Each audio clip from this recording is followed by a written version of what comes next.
Quick disclaimer, information in this podcast is for general informational purposes only and is not intended to be treated as medical advice. Always consult with your healthcare team before making changes to your diet, lifestyle, supplementation, or medication. If you can get your diet and nutrition right, you can completely change your diabetes health. Welcome to Type 2 Diabetes Talk, the place where we chat about what really works to treat type 2 diabetes and prediabetes naturally with nutrition and lifestyle. If you're looking to optimize blood sugar and A1C, lose weight, reduce medications, and improve your overall health, this is the place to be.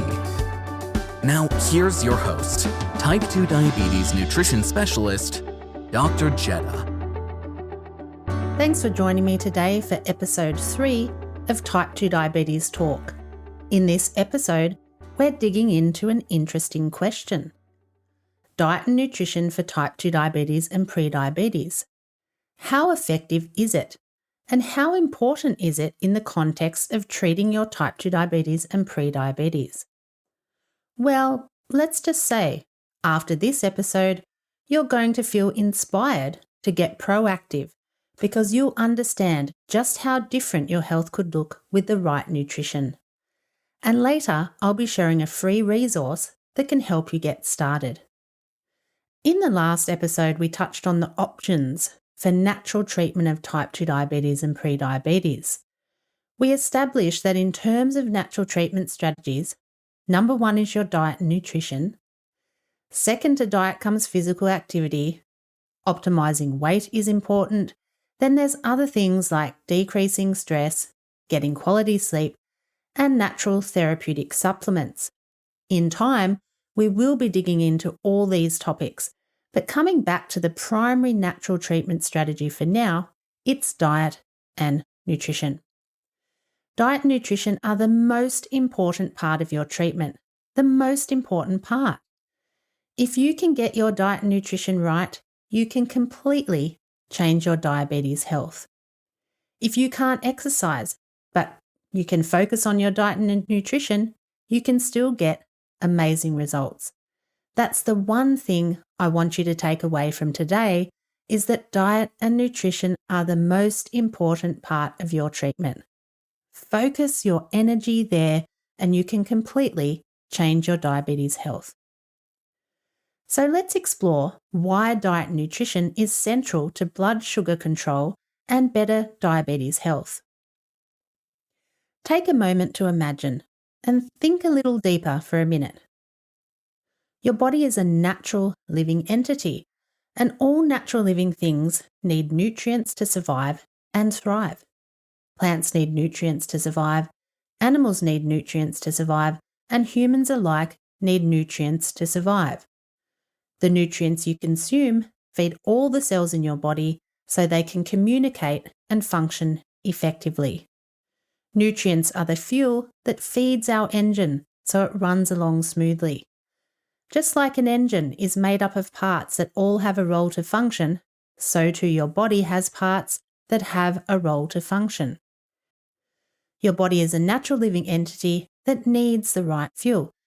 But with the growing consumption of processed and packaged foods, too much sugar and refined carbohydrates, there isn't much quality nutrition feeding the body's cells. And as a consequence, the cells can begin to alter. Then you load chemicals, stress, lack of sleep, and lack of activity on top, and the natural functions of the body really start to falter. The good news is the body has a miraculous capacity to heal itself. And when you start eating well again, when you start focusing on prioritizing your health, your cells and metabolism can improve dramatically, even if you've had diabetes a long time.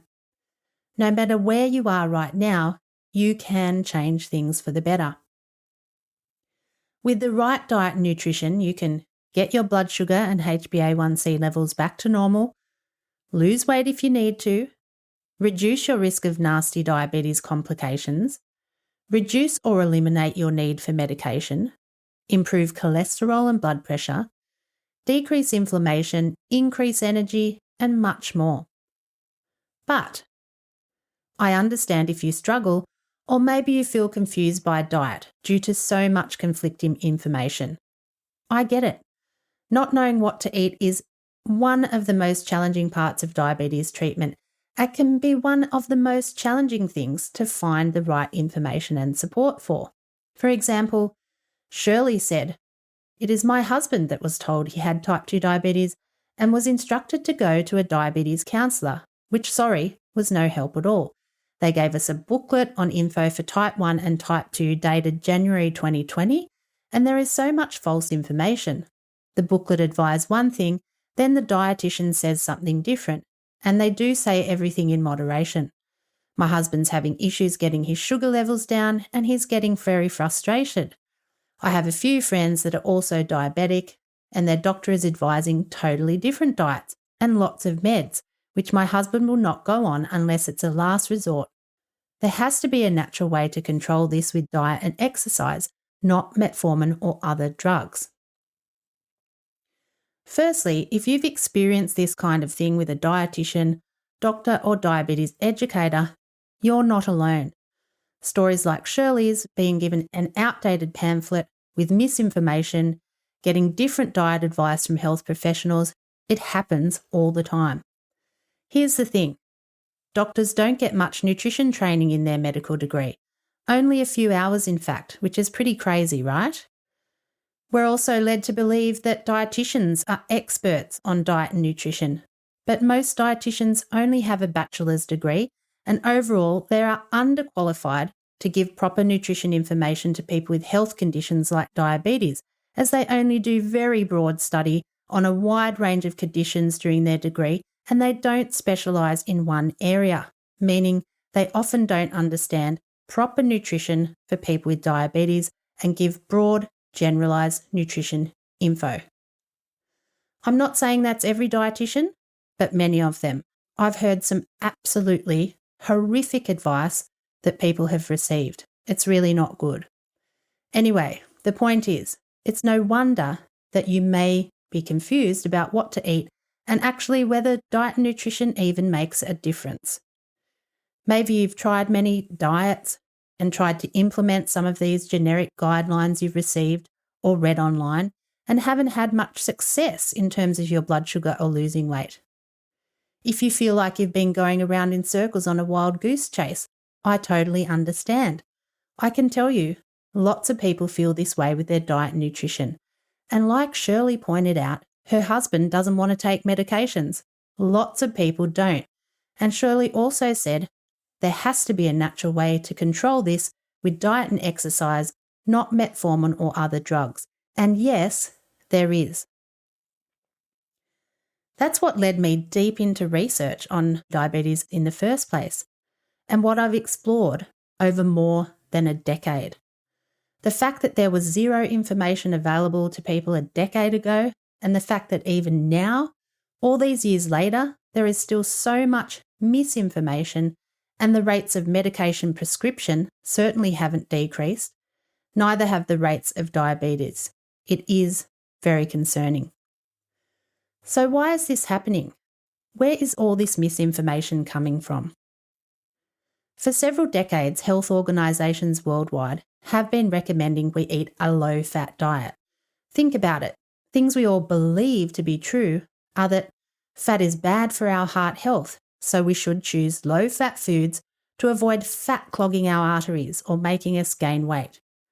As a consequence, there are a ton of low-fat foods on the market now, and because of this thinking, we've also demonised foods that are highly nutritious, like red meat, eggs, and dairy products. These things are deeply ingrained nutrition beliefs. The truth is, though, fat is not bad. It is an essential component of our diet.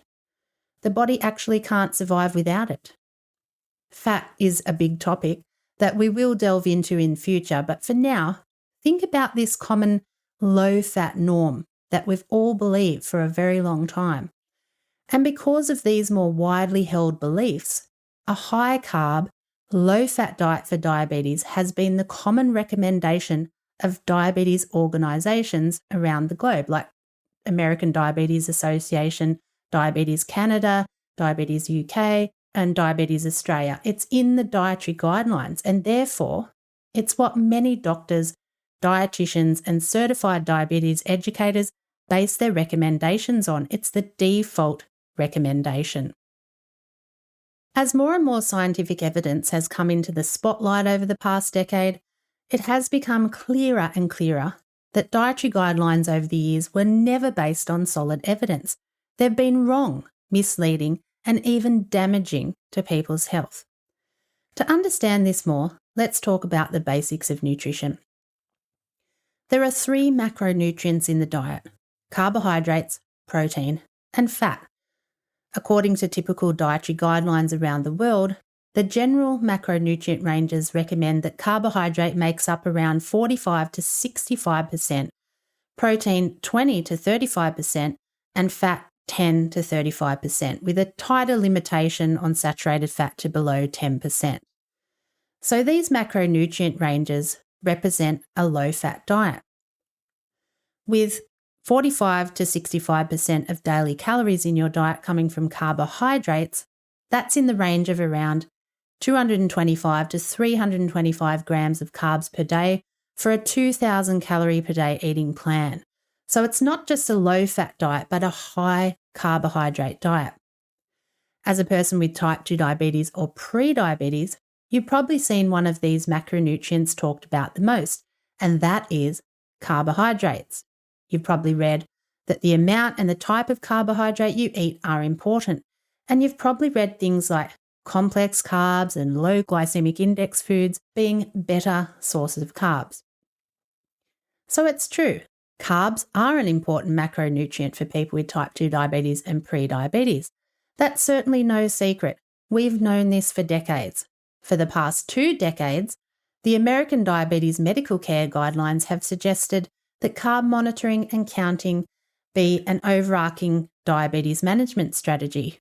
In the 2005 Medical Care Guidelines, ADA state, I quote, "The total amount of carbohydrates consumed is a strong predictor of a glycemic response, and thus monitoring total grams of carbohydrate, whether by use of exchanges or carbohydrate counting, remains as a key strategy in achieving glycemic control."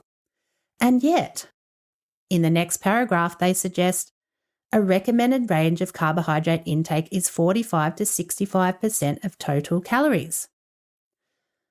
On the one hand, the medical care guidelines have been saying the type and amount of carbs are important and monitoring and counting are important. On the other hand, they've been recommending high amounts of carbs per day and per meal. It was so contradictory. None of it made sense. And that's what led me deep into research about alternate dietary methods. My logic was, if the amount of carbs was the strongest predictor of glycemic response, as the ADA suggested themselves, then wouldn't it make sense that people should lower the amount of carbs they eat and focus on eating the right types of carbs? And it turns out that is exactly right. Lower carbohydrate eating plans always lead to better health outcomes in people with type 2 diabetes. Back when I started researching and sharing this knowledge, low carbohydrate diets for people with type 2 diabetes were very controversial, very controversial. They were so controversial that a number of health practitioners around the world were actually disbarred from practice because they were promoting it, promoting the truth. It was actually pretty crazy. There were incredible criticisms about low-carb eating plans, like they're unhealthy, they're high in fat and will lead to heart disease, they cut out whole food groups so people will miss out on nutrients, they're low in fibre, they aren't sustainable, there isn't enough evidence to show benefits, they will be harmful, and the list goes on. Now, you might have seen keto and low-carbohydrate diets talked about more, or even seen them on social media. But still, there are a lot of misconceptions and misunderstandings about what constitutes a healthy low-carb eating plan. So you'll see all sorts of things. You might also have preconceptions and misconceptions about lower carb eating yourself. So please set these aside as we move forward. like I said, there are a lot of misconceptions and misunderstandings about what constitutes a healthy low-carb eating plan. There are also still many who have the same list of criticisms I just mentioned, so we have to leave all those things in the past. Over the years, more and more researchers started delving into the research to explore whether lower carbohydrate eating plans were in fact more effective for people with type 2 diabetes. More researchers and health professionals, such as myself, started educating people about the benefits. Over time, more and more randomised control trials started appearing. Now, randomised control trials are considered the gold standard for establishing the effectiveness of an intervention. You've probably heard how pharmaceutical companies do trials to test drugs, so we do trials to test diet and lifestyle practices too. And from these diet and lifestyle trials, over time, we've seen more and more benefits of lowering carbohydrate in the diet. More and more systematic reviews appeared. And systematic reviews are really powerful because they take all the randomised control trials testing one diet and compare them to another intervention. For example, trials in low carbohydrate intake compared to trials with high carbohydrate intake. And the reviews assess the overall collective impact of the trials on clinical outcomes like A1C, weight, and medications. And from these systematic reviews, what we've seen is actually quite remarkable. Low-carb eating plans have completely trumped low-fat, high-carb eating plans. So the studies and systematic reviews have shown that when people with type 2 diabetes reduced carbohydrate intake, they experience a wide array of health benefits. Normalisation of blood sugar and A1C level, more ease in losing significant amounts of weight, reduced hunger, decreased insulin resistance, decreased liver fat and normalisation of liver function, decreased pancreatic fat and improvement in pancreatic function, improved blood pressure and cholesterol and other things as well. Most importantly, one of the greatest benefits is decreased reliance on medication. The studies show that people were reducing and coming off medications.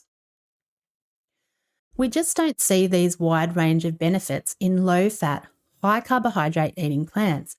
Yes, people might achieve some reduction in blood sugar, A1C and weight, but they don't see the vast and numerous benefits that low-carbohydrate eating plans provide.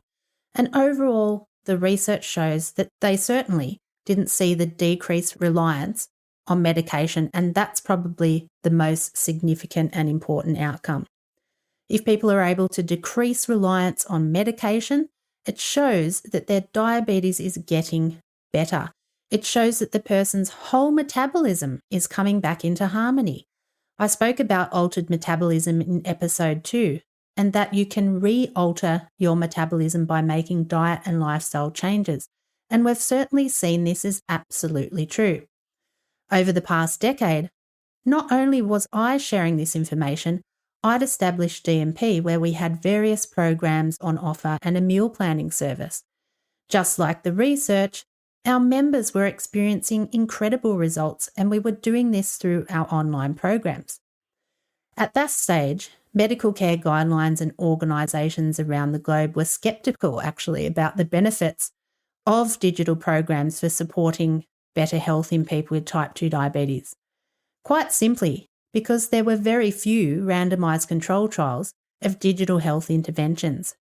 There were none assessing the effectiveness of low-carbohydrate eating plans. That's why I decided to take my research and experience further. So I merged my knowledge and my experience with rigorous academic research during my PhD to develop the T2 diet program, and I led some of the world's most innovative, multi-phase digital dietary research in type 2 diabetes. And like we'd seen in previous face-to-face trials, and like I'd seen in all our members over the years, the results of my randomised control trial were remarkable. People taking the T2 diet program, alongside their standard care, lowered A1C by an average of almost 1%, but some people reduced their A1C by as much as 3%. They lost an average of 9.6 pounds or 4.36 kilos, but some lost as much as 30.8 pounds or 14 kilos. And 87% of people lowered medication, with 25% lowering meds by at least 20%. And that's just in 16 weeks. The group who received the same standard care as usual had minimal health outcomes and they increased their medication. Are you ready to take charge of your diabetes health? Dr. Jetta's T2 diet program has been clinically proven in a randomized controlled trial to dramatically reduce A1C, weight, and medications in just 16 weeks. The T2 diet program will guide you step by step to discover an eating plan that feels natural and sustainable for you, and most importantly, works to get results. Learn more and join the program today at type2diabetestalk.com/programs. We're here today talking about how effective diet and nutrition is for type 2 diabetes and prediabetes. Let me just say, it is the most effective form of treatment. It is more effective than medication. This is no secret either. The research shows this time and time again. And I also know this to be true because I've seen this firsthand myself time and time again. Diet and nutrition are the most important part of your treatment. For prediabetes, the same rings true. Interestingly, back in the ADA Medical Care Guidelines of 2005, so we're going way back there again, they established that, I quote, metformin was about half as effective as diet and exercise in delaying the onset of diabetes overall, but it was nearly ineffective in older adults 60 years of age or in those who were less overweight, BMI 30 kilograms per metre squared. So that's quite interesting because what this is saying is that for people over 60 or with a BMI of 30 kilograms per metre square or less, metformin was ineffective compared to diet and lifestyle changes. So for people over 60 and people in the overweight BMI range, diet and lifestyle intervention proved to be more effective. And for all the other participants, what the study found was that diet and exercise were about twice as effective as metformin for delaying the onset of diabetes. So these facts came from the results of the Diabetes Prevention Study, which is a large study from 2002 that looked at lifestyle intervention compared to metformin. So in the next section of the ADA 2005 guidelines, they strongly suggest that diet and lifestyle should be recommended over medications.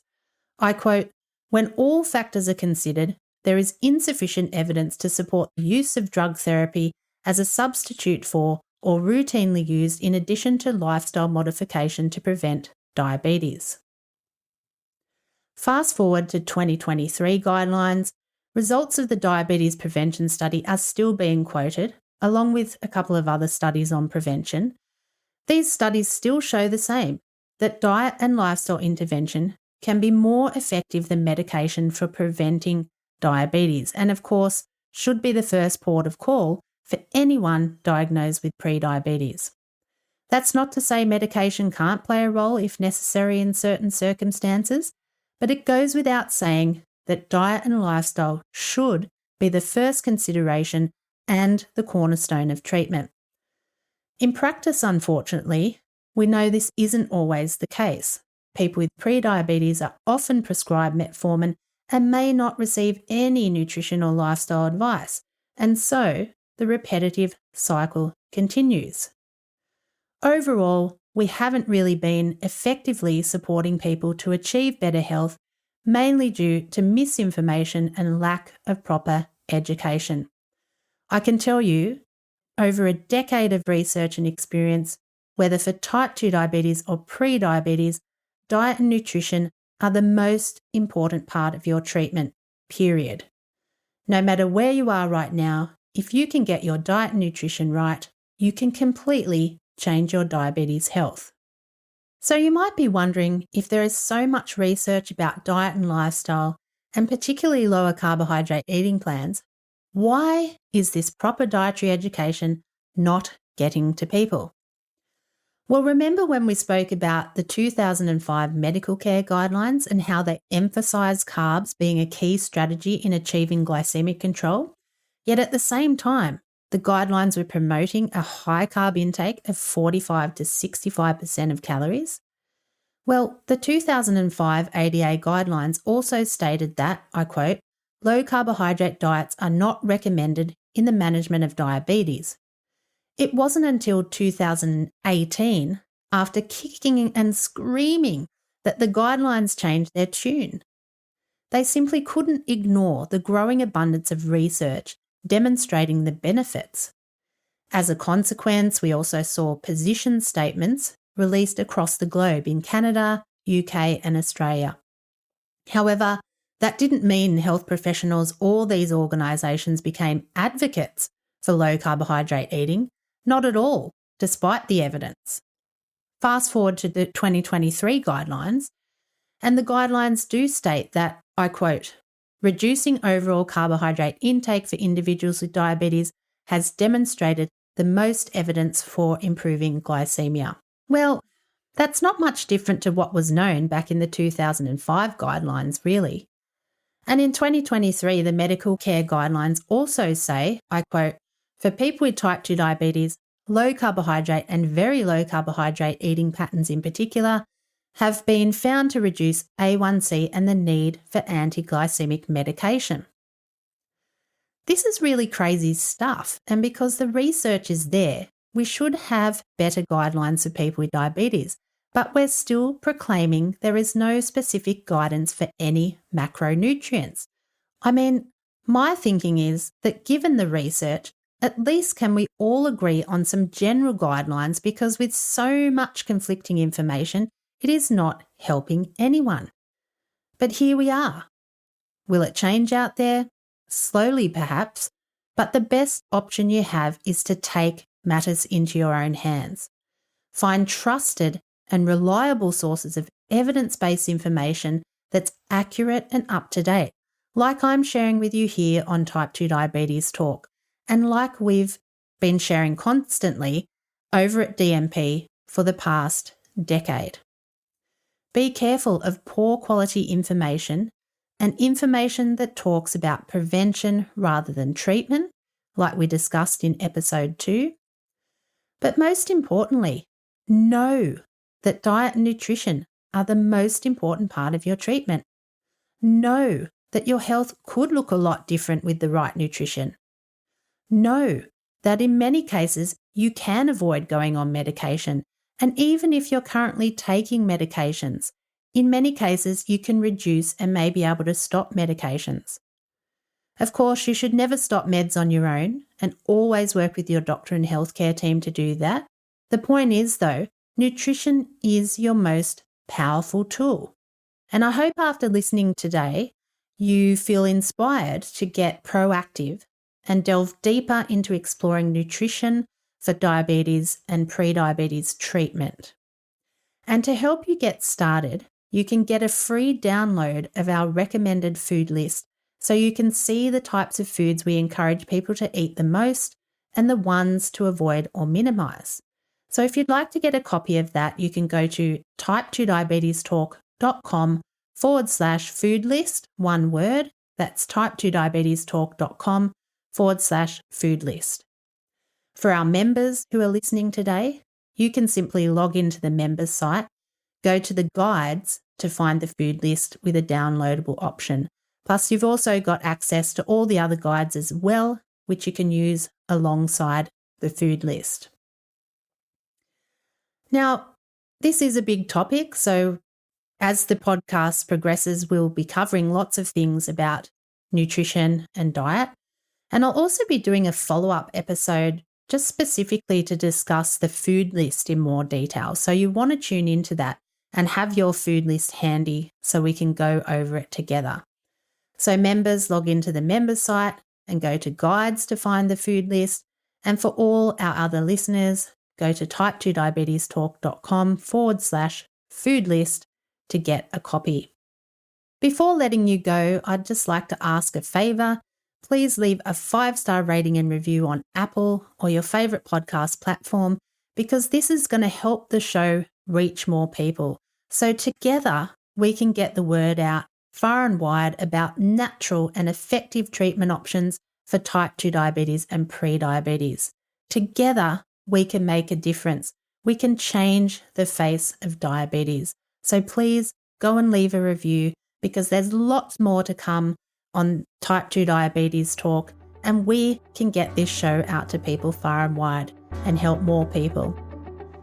So thank you so much for joining me, and I'll see you in the next episode. Dr. Jetta, over and out. Thanks for tuning in to Type 2 Diabetes Talk. Please subscribe to the show on your favorite podcast platform. And for episode replays, episode notes, and more, visit type2diabetestalk.com. New episodes are available Tuesdays, 10 a.m. US Eastern Time, or your time zone equivalent. Thanks again. We're truly grateful to be a part of your life and help make a real difference.